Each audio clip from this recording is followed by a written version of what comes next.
Hey, how are ya? It's Tim here. If you're new to the channel, welcome.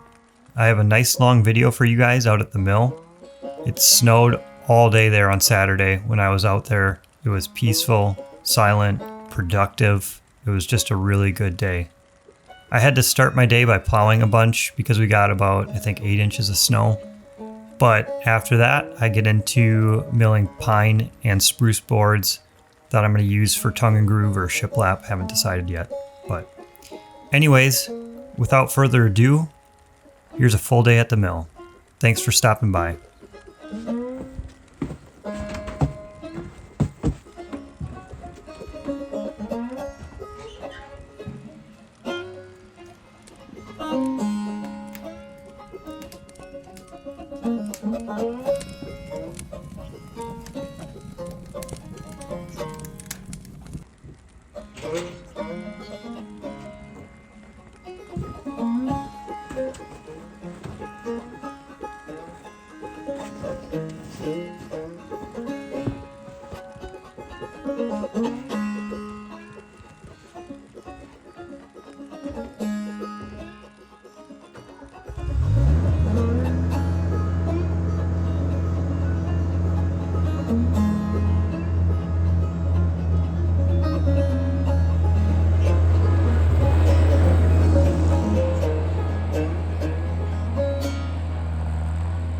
You know, as I was putting together the footage for this video, it dawned on me that I have never formally introduced you guys on YouTube to the mill, the place we call the mill.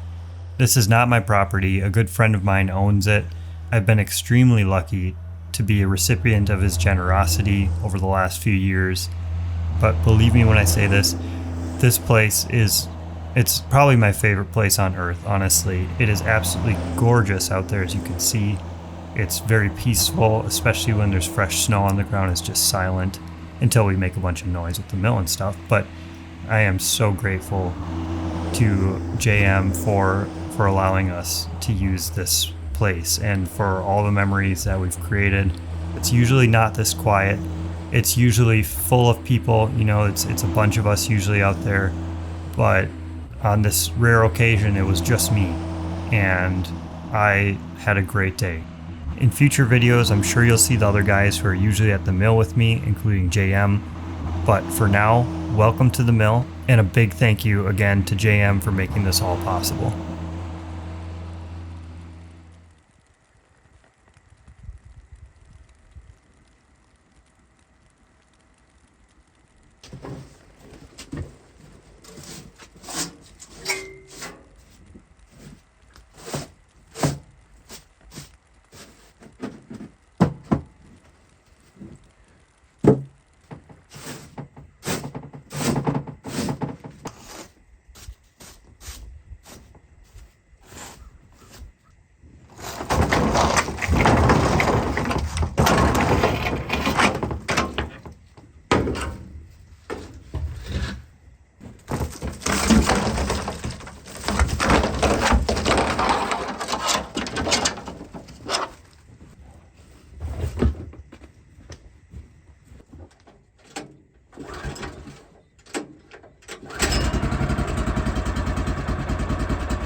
I'm trying to cut my slab wood here so that I have at least a 6 or 6.5 inch wide board once I rip 2 clean edges on them.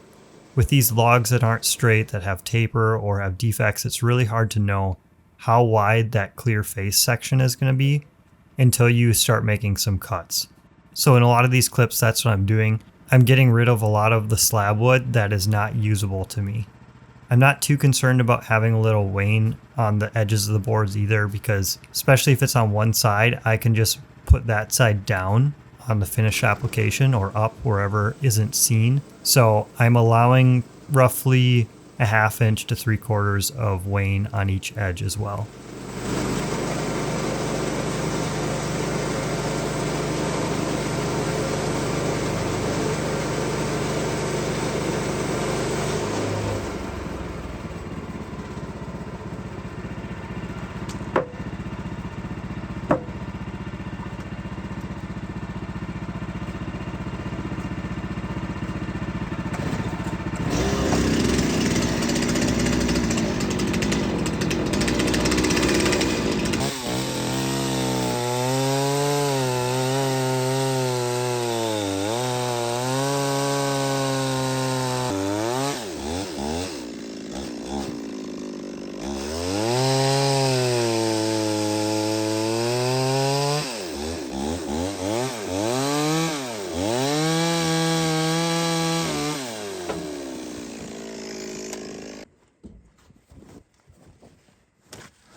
So my goal for the day was to make boards that I could use for pine and spruce tongue and groove or shiplap, whatever I decide in the future. I was trying to get roughly 6.5-inch wide boards by 1 inch thick. Eventually they'll get planed down to about 3/4 or 5/8 of an inch. And I'm not quite sure what the final width will be once they're milled into tongue and groove or shiplap boards. This is the first time I've ever made a large batch of tongue and groove or shiplap, and I just don't know how much variability in the amount of crook there's going to be in each of these boards when I have such a large volume of them. In case there is a lot of crook, I'm planning for about 1/2 inch to 1 inch of excess on most of these boards. So I want all my boards to be a minimum of 6 or 6.5 inches wide. And some of them are much larger than that because I couldn't bring myself to wasting material, and the log was not big enough to get 2 6-inch or 6.5-inch wide boards next to each other.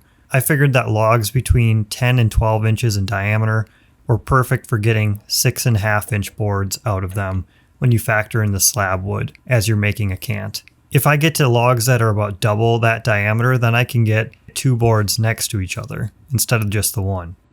I'd much rather run into a scenario where my boards are a little bit too wide and I have to waste 1 inch or so than to have boards that are not wide enough and that are not usable when I go to mill them into tongue and groove or shiplap.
You might notice that my cant is not perfectly square on all 4 corners, and that is not a big concern to me. It doesn't matter to me because I'm just cutting boards out of these cants, and I don't care if the edge is slightly out of square with the face. These are rough sawn boards right now. If I were making posts, it would be a lot more critical that the cant is perfectly square, and to do that, I would probably rotate the log 180 degrees instead of just 90 degrees after the first cut, and I would use that opposite side with a square up against the bunk to make sure the cant is square on the log stops. Again, it just doesn't matter enough for what I am doing to make it perfectly square.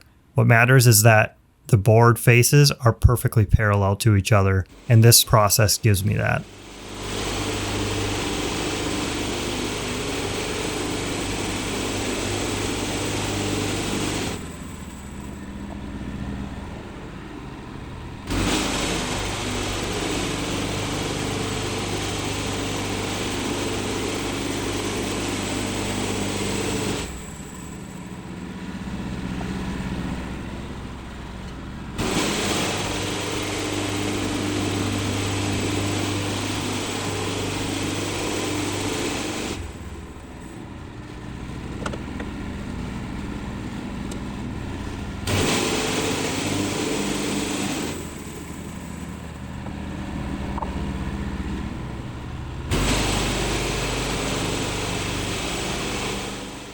For the last board, we tend to measure up from the bottom, like the bunk surface, up to the top instead of top down. So we cut the log or cut the cant top down all the way down until that last board, and then we measure up from the bottom. It just so happened that this last board was already at 1 inch thick, so I didn't have to make any more cuts.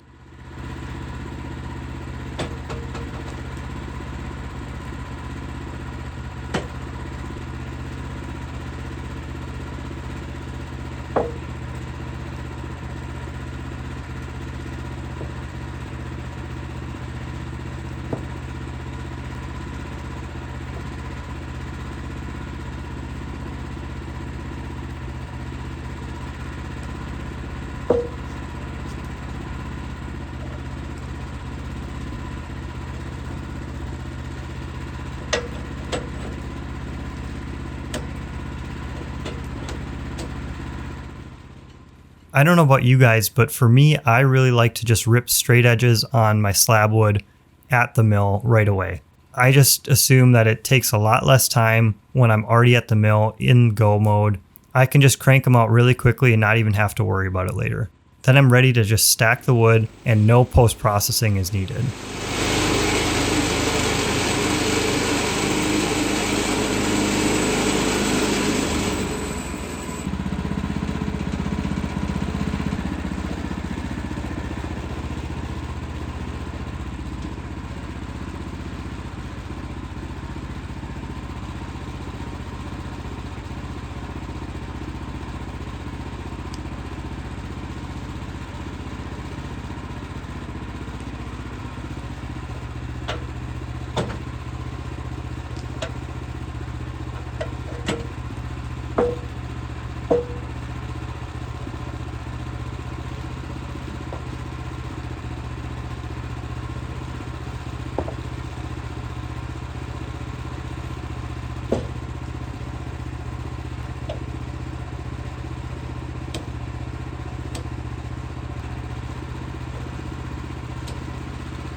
Again, I'm just measuring here so that I know if I'm going to be able to get 6.5 inch or slightly wider boards out of the cant.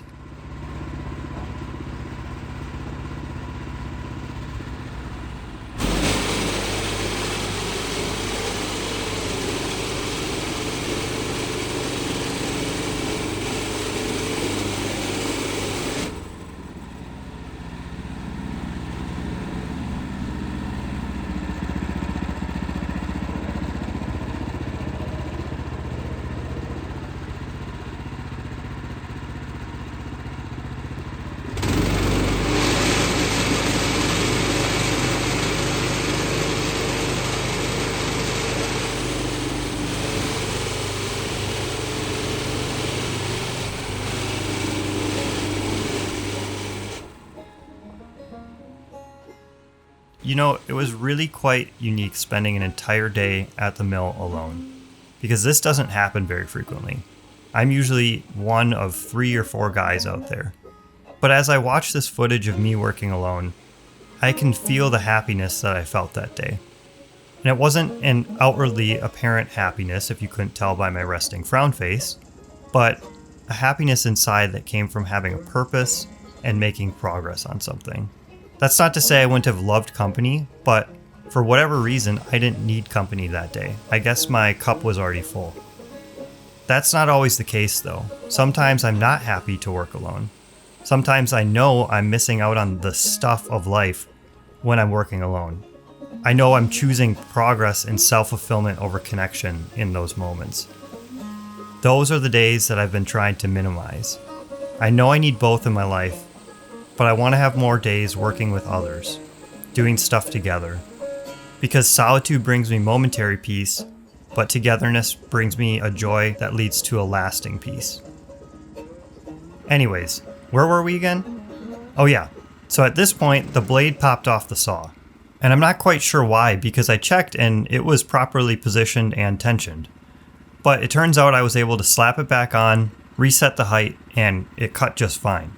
So if this has happened to you, please let me know in the comments what you've done to prevent it.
So we've already done a ton of sawing, but I actually ended up doing 2 more logs after this. So I did spend the entire day at the mill, but I don't intend to make you spend the entire day at the mill. So I'll just show you a few clips of those last 2 logs as I quickly lost daylight. Thankfully, the skid steer had some nice bright lights to help me load up the lumber and clean up.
At this point my camera died, but I was able to whip out my phone and use it to film me loading the truck.